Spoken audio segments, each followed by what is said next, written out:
எனக்கு இந்த சினிமா ஃபங்க்ஷன்லாம் அந்த சொன்ன டயத்துக்கு போய் பழக்கம். 6 மணிக்குன்னா இங்கே 6 மணிக்கு வந்துடுவேன். வந்தால் அந்த 2 மணி ஃபங்க்ஷனே முடிஞ்சிருக்காது. அது ரொம்ப பார்த்து கொஞ்சம் நேரம் அந்த சில சினிமா தேட்டர் கொஞ்சம் சீக்கிரமே போயிட்டால் இந்த கதவு திறக்கும்போது கிளைமேக்ஸ் இங்கேருந்து எட்டி பார்த்துட்டுருப்போம். அந்த மாதிரி அந்த ஃபங்க்ஷனை பார்த்துட்டு அதுக்கப்புறம் இந்த ஃபங்க்ஷன் ஆரம்பிக்கிறது சேரெல்லாம் போட்டுருவாங்க, எல்லாம் பண்ணிவிடுவாங்க. வந்துட்டுருக்கார் சார், கிளம்பிட்டார் சார், எங்கே திருப்பதி கிட்ட, எப்போ வருது இங்கே தெரியாது. ஆனால் அது பழகி போச்சு நமக்கு.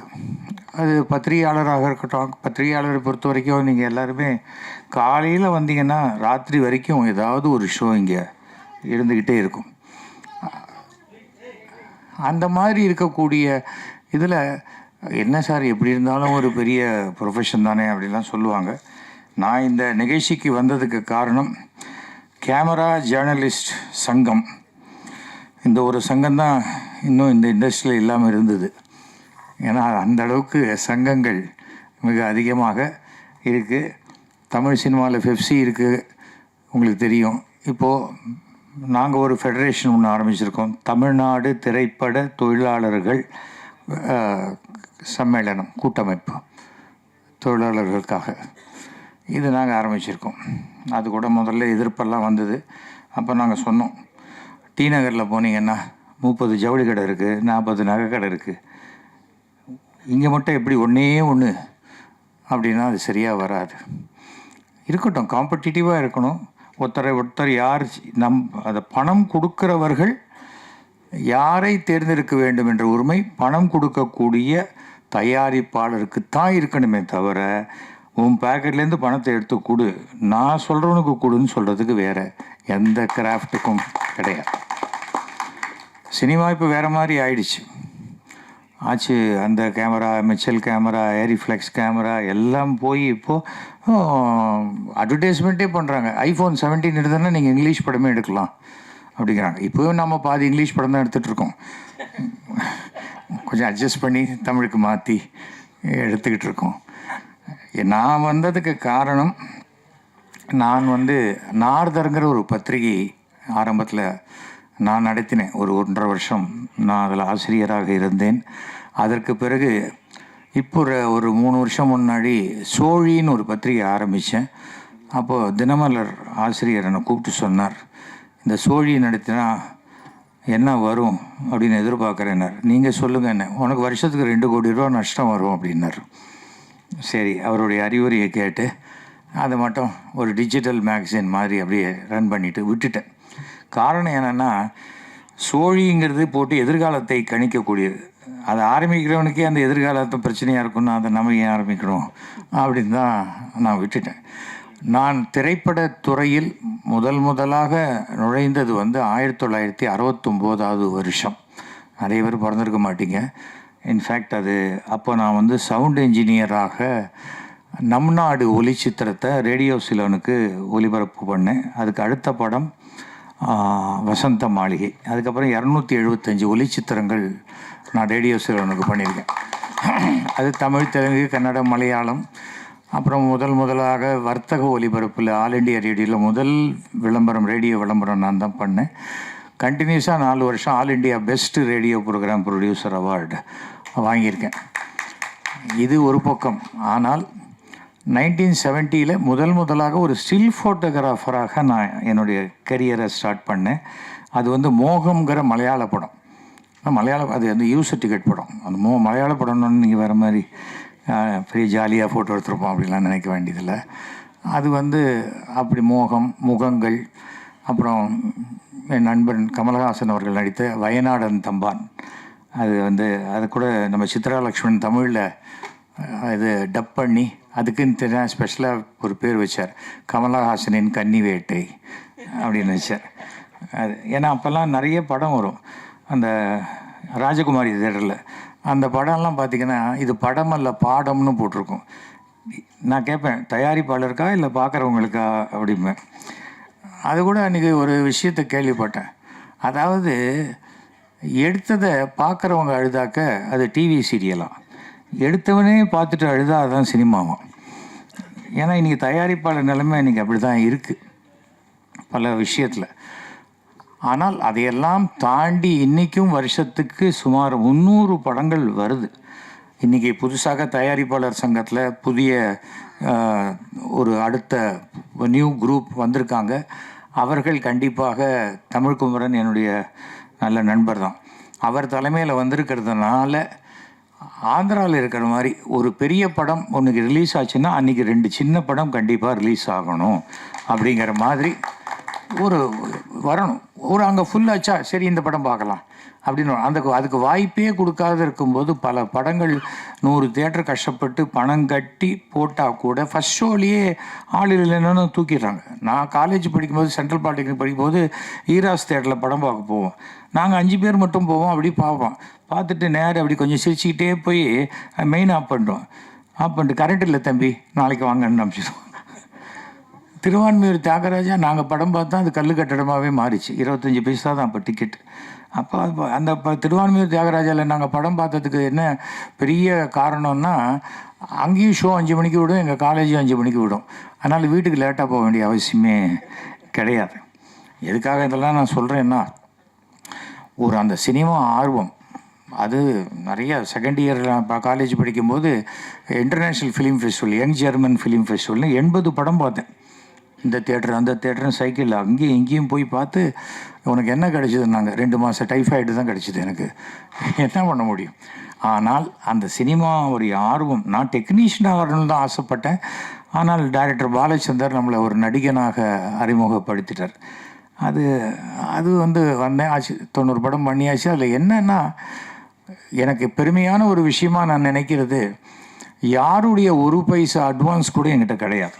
படம் பிடிச்சா பணம் வாங்கிப்பேன், இல்லைன்னா வேணான்னு சொல்லிவிடுவேன். அது இன்னி வரைக்கும் அதை தான் நான் பண்ணுறேன். ஒரு ப்ரொடியூசர் சொன்னேன், அந்த கஷ்டமே வேணாம் சார், நான் கொடுக்க மாட்டேன் அப்படின்னாரு. கொடுத்தா தானே வாங்கிப்பீங்க அப்படிங்கிற மாதிரி சொன்னேன். ஃப்ரெண்டு தான், என் ஃப்ரெண்டு, அதுக்காக சொல்கிறேன். பட் இப்போது இந்த தியேட்டரில் ஒரு 150 பேர் கெப்பாசிட்டின்னு வச்சுக்கோங்களேன்.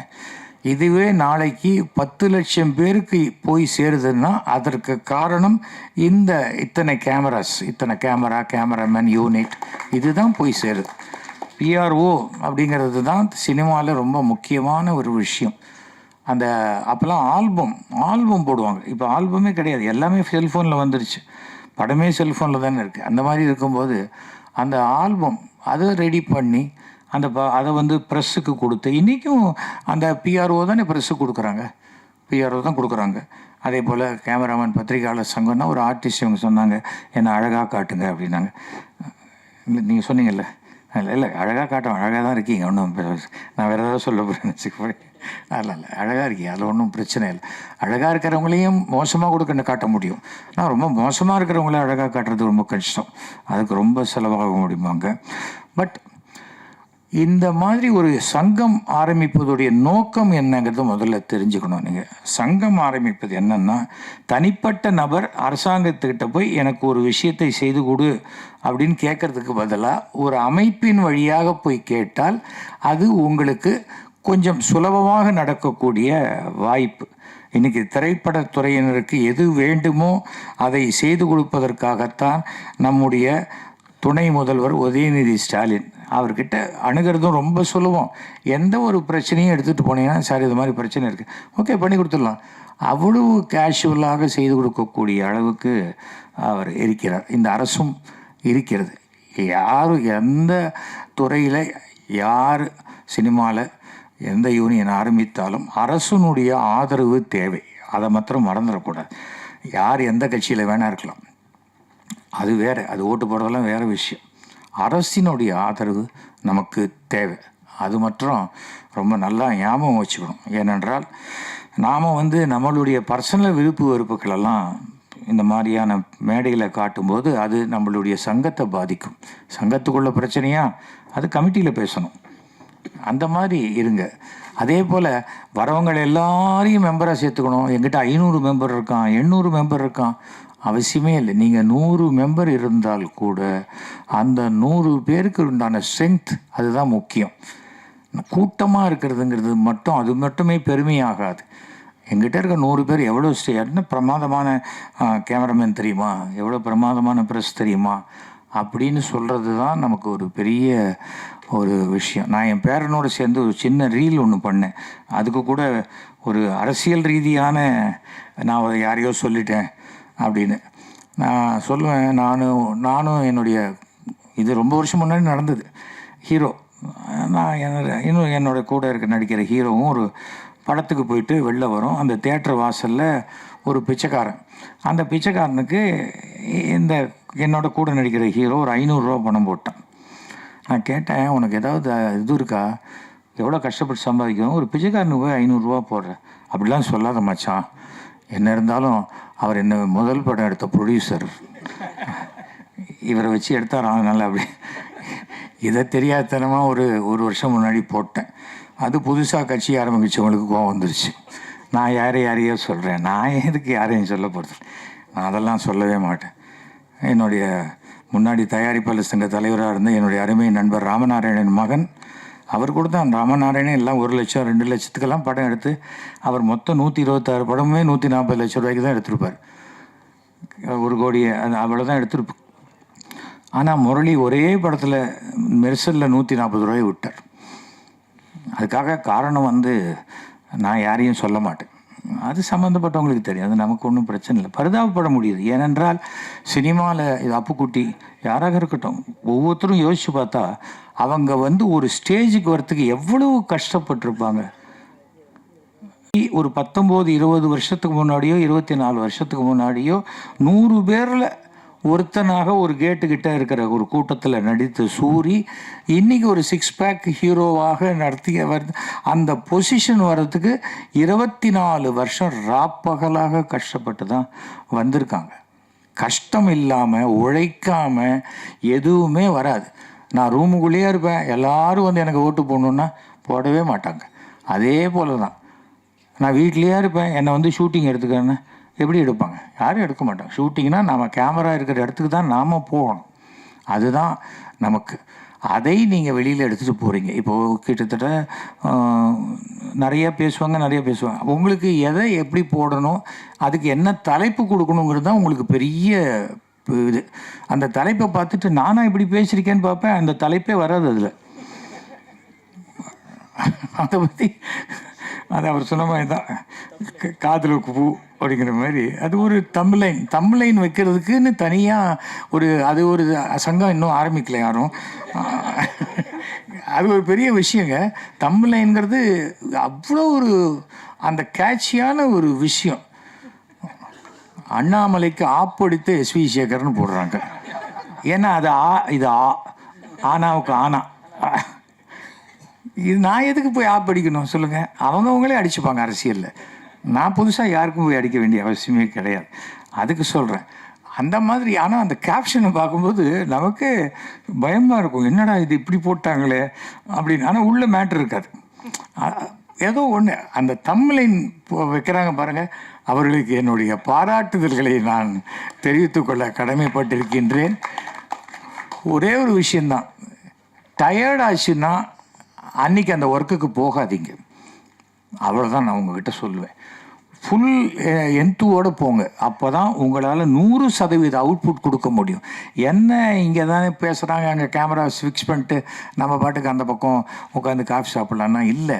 இங்கே பேசுகிறது அனைத்தும் உங்கள் காதுக்குள்ளே போயிட்டே இருந்தால் தான் எதை வச்சுக்கலாம், எதை எடிட் பண்ணலாம் அப்படிங்கிற ஒரு விஷயம் வரும். பொது வாழ்க்கையில் எதை பேசணுங்கிறத விட எதை பேசக்கூடாதுங்கிறது பேசுகிறவங்க தெரிஞ்சுக்கணும். அதே சமயத்தில் தம்ப்லைன் போடுறவங்க எதை வச்சுக்கணுங்கிறத விட எதை வச்சுக்கக்கூடாதுன்னு அவங்க நினச்சாங்களோ அதை தூக்கி முதல்ல போட்டுடணும். அதுதான் ட்ரேட் சீக்ரெட். பார்த்துக்கங்க. உங்கள் அனைவருக்கும் என்னுடைய மனமார்ந்த வாழ்த்துக்களை நான் தெரிவித்துக் கொள்கிறேன். இந்த சங்கத்தினுடைய அதுவும் விஜய் சேதுபதி பாராட்டிட்டு போயிருக்காருன்னு சொல்கிறாங்க. சினிமாவில் எனக்கு பிடித்த மிக நல்ல மனிதர்களில் ஒருவர் விஜய் சேதுபதி. ரொம்ப இன்றைக்கும் தன்னோட பழகின நண்பர்களுக்காக என்ன வேணால் செய்கிறேன் அப்படிங்கிற மாதிரியான அந்த குணம் இருக்குது பாருங்கள். இன்னும் சில பேர் இருக்காங்க, 2 பேர் வந்தாக்க என்ன கூட்டமாக வரீங்கன்னு கேட்பாங்க. ஆனால் அவங்களுக்கு தான் கூட்டம் தேவைப்படுது. கூட்டங்கிறது அது தானாக சேர்ந்த கூட்டமாக இருக்கணும். அந்த மாதிரியெல்லாம் இருக்கிறது. அதனால் நமக்கு எது பேசினாலும் லேசாக அரசியலில் வந்து நிற்குது, அது நம்ம என்ன பண்ண முடியும் சொல்லுங்கள். பட் இருந்தாலும் இந்த மாதிரியான ஒரு கேமரா பத்திரிகையாளர்கள் சங்கம், நான் முதல்ல எனக்கு ஃபோனில் மட்டும் சொன்னாங்க, நான் வந்துடுறேன்னு சொன்னேன். இன்றைக்கி பார்த்தா திடீர்னு நியூஸ் 7 ஒரு ப்ரோக்ராம், அங்கே ஒரு தங்கத்தாரகை அப்படின்னு ஒரு நிகழ்ச்சி, அவார்டு கொடுக்குற இது. நம்ம சும்மா இல்லாமல் என்ன தங்க இத்து போடவே இல்லை அப்படின்னு கேட்டுட்ருக்கேன். அதை பற்றியெல்லாம் அதே போல் தான் ஒரு கட்சி ஆரம்பித்த போதும் இதில் ஏன் இக்கு வரலன்னு கேட்டேன். அப்புறம் இக்கு போட்டாங்க, இதில் இத்து போட்டாங்க. இன்றைக்கி இத்து போடல. இனிமேல் அந்த டெலிகாஸ்ட் ஆகும்போது இத்து போடுவாங்களே என்னன்னு தெரியாது. எதுக்காக சொல்கிறேன்னா, நமக்கு வந்து தவறுகள் தான் கண்ணில் தெரியும். நான் வண்ணக்கோலங்கள் டெலிகாஸ்ட் ஆன பிறகு அதை 10.5 மணி நேரம் எடிட் பண்ணேன். எங்கள் அப்பா கேட்டார், ஏன்டா டெலிகாஸ்ட் ஆகிடுச்சு, இதை போய் ஏன்டா எடிட் பண்ணுறேங்க? இல்லை ஒரு சில இடத்துல சின்ன சின்ன தப்பெல்லாம் இருக்குது அப்படின்னு. அதற்கு பிறகு அது 11 முறை ரீடெலிகாஸ்ட் ஆன ஒரே சீரியல் இந்தியாவிலேயே இந்த என்னுடைய வண்ணக்கோலங்கள் தான். எதுக்காக சொல்கிறேன்னா, ஒரு விஷயத்தை நாம் செஞ்சால் இன்னொருத்தருக்காக இல்லை, நம்ம சந்தோஷத்துக்கும் நம்ம சாட்டிஸ்ஃபேக்ஷனுக்கும் நீங்கள் பண்ணுங்கள். கண்டிப்பாக வெற்றி உங்கள் கையில் தான் இருக்கிறது. அது கண்டிப்பாக வந்து சேரும். I wish you all the very best. மீண்டும் மீண்டும் இந்த சங்கத்தில் இருக்கும் அனைவருக்கும் தலைவர், அப்புறம் பொருளாளர் தான் முக்கியமாக சொல்லணும், அவர் தான் இதுக்கெல்லாம் செலவு பண்ணியிருப்பார். எடுக்க மாட்டேங்கிறாரா? ஸ்பான்சர் வந்திருக்காது. வரும் அது மாதிரி எல்லாம் வரும். அப்போது சண்டையே வராதுங்க. அடுத்த எலெக்ஷனில் நீங்கள் தான் பொருளாளர். எந்த சங்கத்தில் எலெக்ஷன் வருதோ துட்டு இருக்குன்னு அர்த்தம். இதை இப்படியே மெயின்டைன் பண்ணுங்கள். நான் ஒரு சங்கத்தில் இருக்கேன், சின்னத்திரை நடிகர் சங்கம். 32வது வருஷம். எலெக்ஷனே கிடையாது, நான் தான். அதுலேயும் 350 பேர் இருக்காங்க. கெஞ்சும், டே யாரோ வாங்கடா இல்லை நீங்கள் இருக்குது சார், நீங்கள் இருக்குது. ஏன்னா பணம் வச்சுக்க மாட்டோம் நாங்கள். அதுதான் அதற்காக சொல்கிறேன். பணம் எங்கே ஜாஸ்தி வருதோ அங்கே தான் பிரச்சனையும் பிரிவினையும் வரும். அதனால் வர பணத்தை அப்பப்போ நல்ல விஷயங்களுக்கு செலவு பண்ணிட்டா ஒரு பிரச்சனையும் இருக்காது. இதெல்லாம் என்னுடைய பேசிக்கான இதில். அதே போல் தமிழ்நாடு வாய்ஸ் ஆர்டிஸ்ட் யூனியன் ஒரு டப்பிங் யூனியனும் நாங்கள் வச்சுருக்கோம். அதுலேயும் 200 பேர். அந்த 200 எல்லாரையும் சேர்த்துக்கிறது இல்லை. ரோட்டில் போகிற பூ வைக்கிறவங்க, பழம் வைக்கிறவங்க, அவங்கெல்லாம் சேர்த்துக்கிறது கிடையாது. யார் நிஜமாகவே டப்பிங் பேசுவாங்களோ அவங்கள தான் நாங்கள் டெஸ்ட்டு வச்சு சேர்த்துப்போம். அவங்க வாய்ஸை வந்து நேரடியாக தயாரிப்பாளர் கேட்டு டைரெக்டாக செலக்ட் பண்ணலாம். நடுவில் மீடியேட்டர்லாம் கிடையாது. அதுக்கு 10% யாரும் பிடிக்க மாட்டாங்க. அவங்க என்ன சம்பாதிக்கிறாங்களோ அந்த பணம் அவங்களுக்கே போகும். ஏன்னா உழைக்கிறவங்களுக்கு தான் அந்த பணம் போகணுமே தவிர நடுவில் மீடியேட் பண்ணுறவங்களுக்கெல்லாம் இந்த பணம் கொடுக்க ஆரம்பித்தா அப்புறம் நாங்கள் நிர்மலா சீதாராமன் சொல்லிவிடுவோம். அதனால் இந்த மாதிரி எவ்வளோ சின்ன சின்ன விஷயங்கள் கலைந்தால் தமிழ் திரையுலகம் இன்னும் மிக சிறப்பாக வளரும். நீங்கள் இருக்கிறவங்களாம் நல்ல யங்ஸ்டர்ஸ். உங்கள் எல்லாருக்குமே மீண்டும் மீண்டும் என்னுடைய மனமார்ந்த வாழ்த்துக்களை தெரிவித்துக் கொள்கிறேன். வரப்போகின்ற பண்டிகை தினங்களுக்கு உண்டான வாழ்த்துக்களையும் தெரிவித்துக் கொள்கிறேன். நான் வரும் 1ஆம் தேதி அன்னைக்கு மாண்புமிகு தமிழக முதல்வர் அவருடைய பிறந்தநாள். அவருக்கும் இந்த சந்தர்ப்பத்தில் நம்முடைய இந்த கேமரா பத்திரிகையாளர் சங்கத்தின் சார்பாக என்னுடைய இனிய பிறந்தநாள் வாழ்த்துக்களை தெரிவித்துக் கொள்கிறேன். நன்றி, வணக்கம்.